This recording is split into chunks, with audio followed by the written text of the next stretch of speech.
Мама деп Кайрат Нуртасанды бекер салмаса керек. Себебі оны дәл осы деңгейге жеткізген продюсері Гүлзира Айдарбек қызы. Кезінде продюсерлікте еш тәжірибесі болмаса да анасы Кайратты ертіп, шоу-бизнес әлеміне аяқ басқан еді.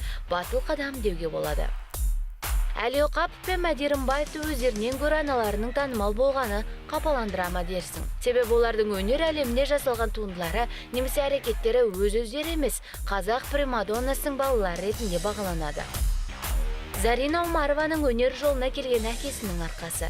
Әнші-композитор әкесінен дарыған бұл өнерді әнші қыз бойына жақсы сіңірген. Зарина әкесін тіптен мақтан тұтады. Аты шулы Баян Алагөзова ханымның қыздарының аты да өте шулы. Олардың әр әрекеті, әр сөздері үнемі халық назарында.